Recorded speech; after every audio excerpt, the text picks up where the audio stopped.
When the topic turns to terrible television series, we often find ourselves walking a tightrope of wet tissue. Some would argue for Cop Rock, 1990, Stephen Bochco's musical police drama. Others contend that the undisputed winner is The Flying Nun, 1967–1970, which featured diminutive Sally Field as Sister Bertrill in a Puerto Rican convent. Thanks to brisk island winds and her starched cornet, she defied the laws of aerodynamics. But certain shows are light years beyond the average syndicated coprolite produced by the world of television. In fact, their horrendous quality approaches the sublime. Featured image credit: IMDb Com 10 Heil Honey, I'm Home. 1990 photo credit: EU.com purporting to be a recently rediscovered, lost sitcom, from the 1950s, this British series was an effort by writer and producer Jeff Atkinson to parody American sitcoms that would embrace any idea, no matter how stupid. Atkinson captured the dullness of his intended target right down to the inane theme music and obligatory applause greeting every character's entrance. The premise of the series, set in 1937, has Adolf Hitler and Eva Braun as a typical suburban couple living in Berlin. Much of the comic misadventure arises from their next-door Jewish neighbors, Arnie and Rosa Goldenstein. 1. However, the Holocaust and the estimated 70 to 85 million total deaths from World War II proved tough material for punchlines. This horribly inappropriate sitcom was cancelled after one episode. 9. You're in the Picture.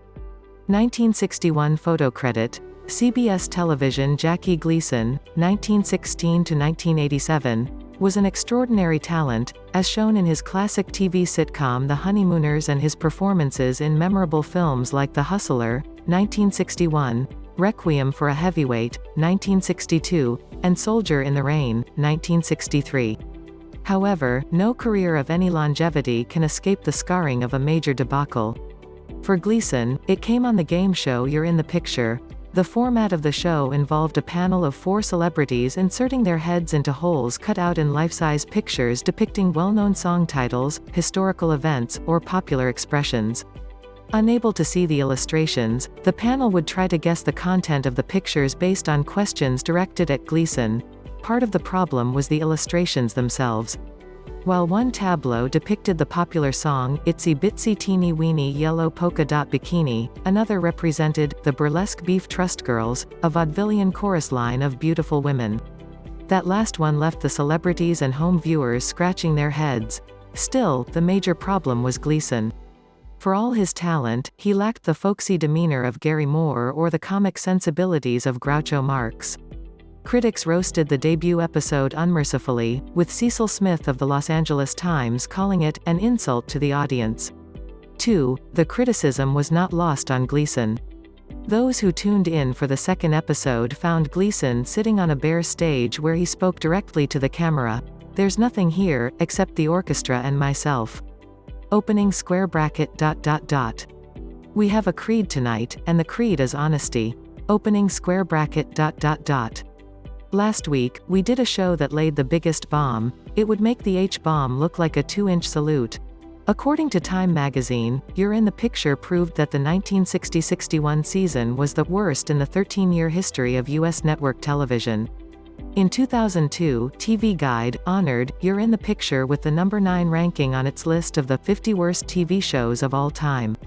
8. The Secret Diary of Desmond Pfeiffer. 1998 photo credit: LostMediaArchive.fandom.com. Efforts by American television executives to refashion successful British series for U.S. audiences have produced some spectacular successes. However, UPN's The Secret Diary of Desmond Pfeiffer, although inspired by BBC's Blackadder III, managed to provide viewers with a first-class window seat on the Hindenburg. Through a series of misadventures, Pfeiffer, Kai McBride, a black British aristocrat, finds himself employed as Abraham Lincoln's manservant. However, Lincoln and the members of his cabinet are such twits that they couldn't win a game of checkers if they were playing against a dead hamster. So the business of beating the South, saving the Union, and ending slavery is left to Pfeiffer. 3. Even before the show aired, the network drew criticism for trivializing the issue of slavery. Protests organized by the NAACP were held in front of Paramount Studios. For the show's creators, Barry Fanaro and Mort Nathan, the issue wasn't race. Instead, it was sex and politics with an eye toward Bill Clinton's presidency, then in his second term. The result was scenes like the one in which Pfeiffer chides Lincoln for acting no better than a horny hillbilly from Arkansas, when Pfeiffer discovers the great emancipator trying to meet strange women for telegraph sex. The episode was titled AOL, Abe Online, a sly reference to the sex opportunities on the Internet. UPN both debuted and dropped the series in October 1998. In 2002, TV Guide ranked The Secret Diary of Desmond Pfeiffer as the 11th worst TV series ever. 7. Casablanca. 1955 photo credit. IMDb.com. Adapting cinematic blockbusters for television audiences seems a surefire way for producers and networks to hedge their bets in the battle for market share. However, except for rare successes like M*A*S*H, 1972–1983, and Buffy the Vampire Slayer, 1997–2003, it usually doesn't work out well.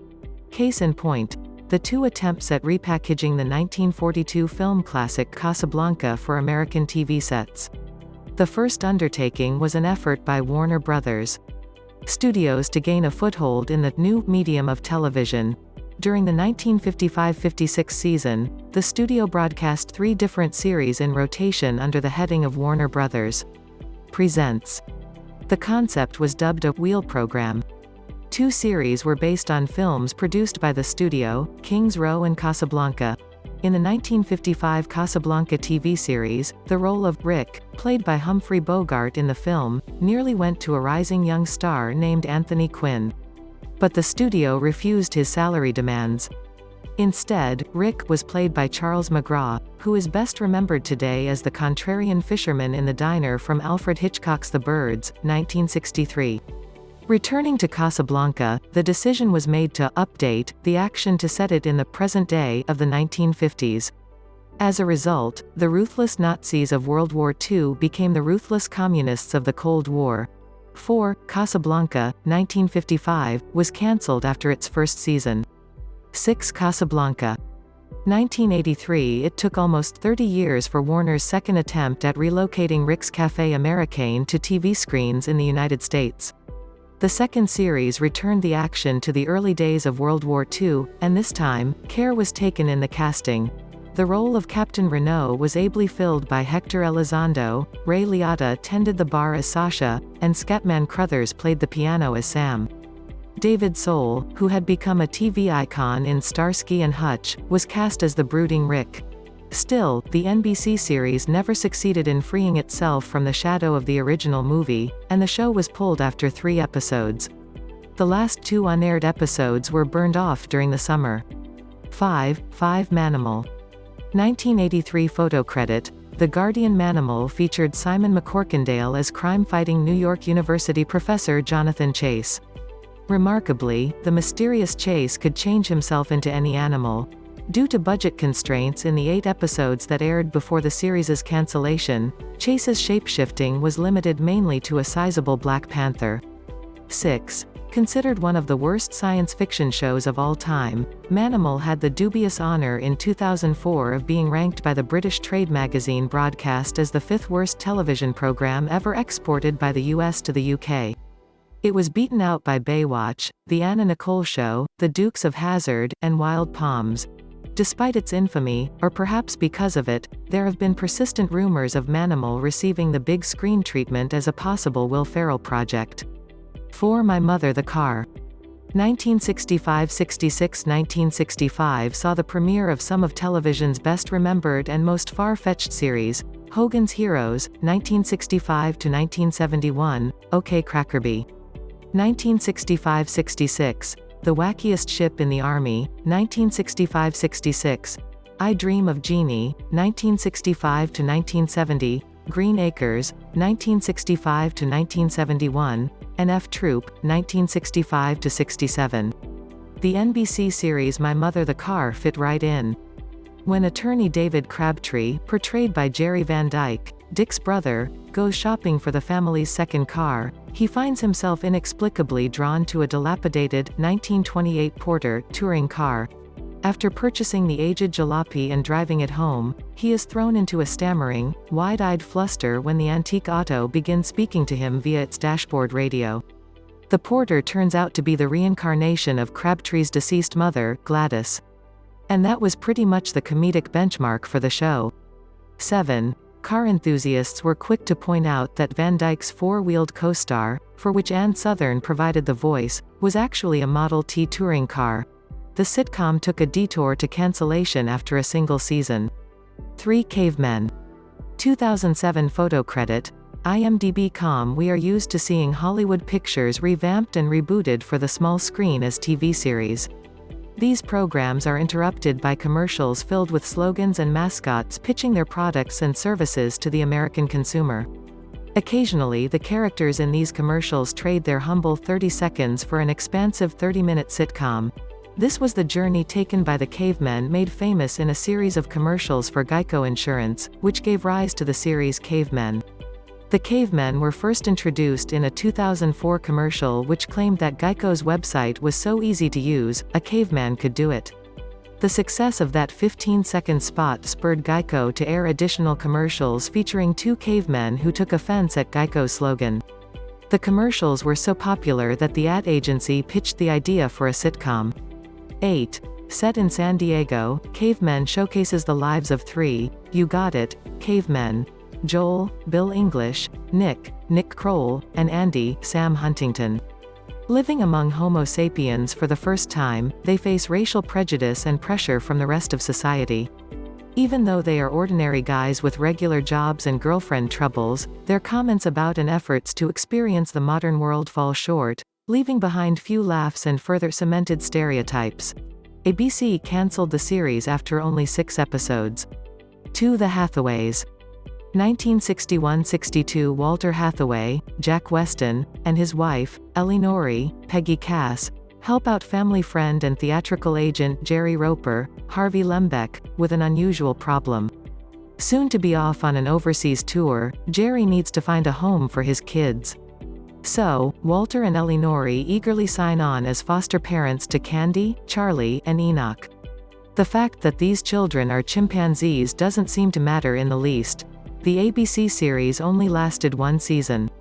9. But it began a long tradition of orangutans, chimps, and monkeys on television, including Dactari, 1966–69, Lancelot Link, Secret Chimp, 1970–71, Me and the Chimp, 1972, BJ and the Bear, 1978–1981, and Mr. Smith, 1983. 1 Star Wars Holiday Special. 1978, directed by Steve Binder, the Star Wars Holiday Special is the tale of Chewbacca and Han Solo trying to return to Chewbacca's homeworld, Kashyyyk, in time to celebrate Life Day, their version of Christmas. In this universe of Schmaltz, Harrison Ford, Mark Hamill, and Carrie Fisher find themselves in the same galaxy as Diane Carroll, Art Carney, B. Arthur, and Harvey Korman. For the first time, we meet Chewbacca's wife, Mala, his son, Lumpy, and his aged father, Itchy, back on Kashyyyk. Some of the original Star Wars characters are seen in archival footage of the movie. But it is the injection of the veteran television personalities that adds a surreal gloss to the whole enterprise. It starts when Son Dan, Carney, a family friend, arrives with Life Day gifts in hand. Itchy receives a computer disc that offers a performance by Diane Carroll singing, This Minute Now. Other weirdness follows, including Corman as a 4-armed alien cook. There are additional musical interludes, including a music video by Jefferson Starship. The special concludes with Chewbacca back in the arms of his loved ones as Princess Leia. Fisher gives a short speech on the meaning of Life Day. It ends with her singing a celebratory song. The special was called The Worst 2 Hours of Television Ever, by David Hofstede, author of What Were They Thinking? The 100 Dumbest Events in Television History. George Lucas denied any involvement with it.